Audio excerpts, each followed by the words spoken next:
Hey everybody, I'm Dennis Pitzenbarger. We're here, SEMA, 50 years later from the beginning under the Dodger Stadium, and now we're in the Las Vegas Convention Center, and I am proud to be up here on SEMA Central with Carlos Lago. How are you doing, sir? I'm doing great, man. Happy to be here.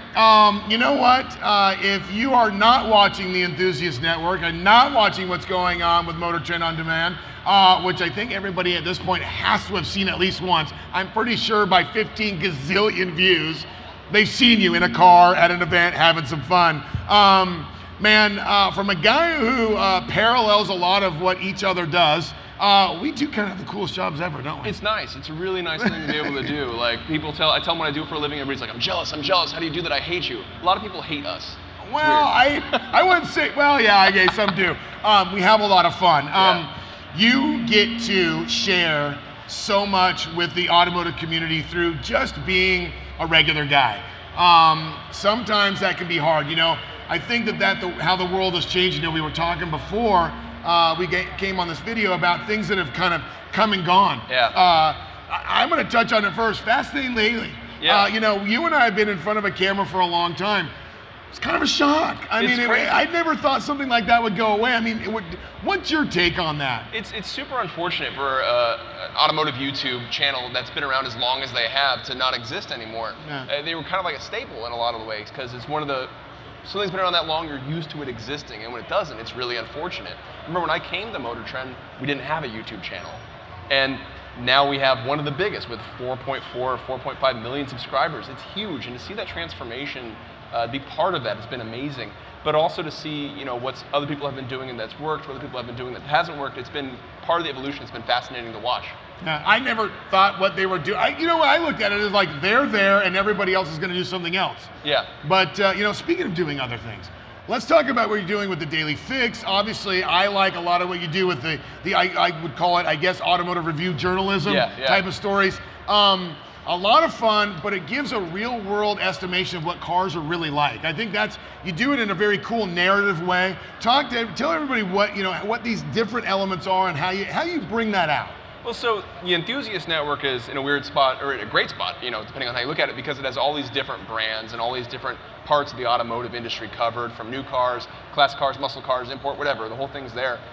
What I'm trying to do with Daily Fix is bridge it all, show all the different parts working together, and you know, go more casual, show what happens behind the scenes of a lot of the bigger production shows, and that's been a really cool thing to show off to the audience. You know, one of the things that does come off to me is it's almost like it's I wouldn't say gag reel, but your humor comes out, and that's genuine. Because I think that even like when we come up here, I mean, we can sit and just be two car guys that like stuff.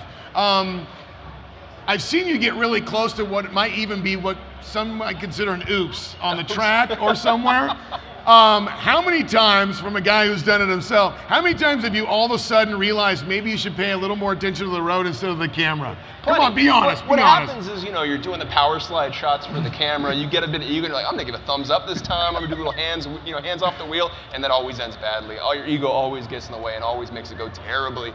And what's worse is camera crews are right there to document the entire process from, oh, this is gonna be cool, to, oh, that's failing miserably. Including remind you constantly in the post-production meetings. Favorite part of your job? I mean, so much of it is great. It's hard to kind of narrow it down. Like, I'm really fortunate that I get to come in and my job is, hey, what do I want to do today? What's cool? What's interesting? Because that's what people come to motortrendondemand.com to see. What is the fun stuff that we're up to today? And that's my job, is to seek that out. So I'm in a really great spot doing that, and I'm happy to share it with everybody. Biggest surprise with auto review journalism, I mean, the 1LE at Laguna, I mean, let alone the Nuremberg car, which, by the way, I don't know if you know this, they actually left the keys in it Thursday. I seriously considered stealing it. Al told me he had the key, the VIN. He would have killed the motor as it got out. Biggest surprise in cars, because a lot of cars tout acceleration, tout performance, tout on-track capability. Some put it up and some don't. That car was amazing. So when I did all the handling testing for the cars at Motor Trend's Best Drivers Car, and that was the first one I did the handling tests on, and I was really excited and so happy with the way it was driving, and I was like, wait, this is the first car I've tested all the other ones are clearly going to Maybe be you should, I shouldn't get this excited about this car, so I had to temper my enthusiasm. And then I jumped in other cars, and I was like, no, that's really that good. You know, it's really great. That's amazing. Now, where are you going with this? Because listen, I'm 46. I'm a dinosaur. Sure. The Jingly Key Society that we didn't think would ever exist. I was a guy that looked at MySpace and laughed. Yeah, right. I went, oh, that'll never take off. Yeah. Now it's everywhere. Yeah. It's the way that my 10-year-old associates with the world when she has input. Where are you going to be 15 years from now? I have no idea. I'm honestly most worried about the 20-year-old guy on YouTube who's doing something totally different and new that's more exciting than any of the stuff we're doing, because that's really what's going to dictate where the future of this industry grows. What's the redneck guy that does all the hilarious videos?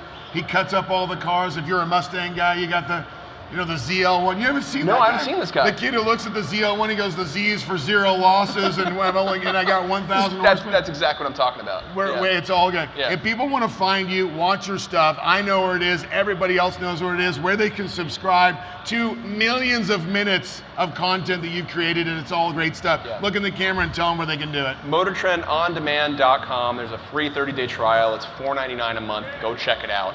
It'll eat up thousands of gigabytes of your data because it's a lot of good stuff you'll keep reading. On behalf of everybody over at the Enthusiast Network and Motor Trend On Demand, I'm Dennis Pitzenbarger. We'll see you soon.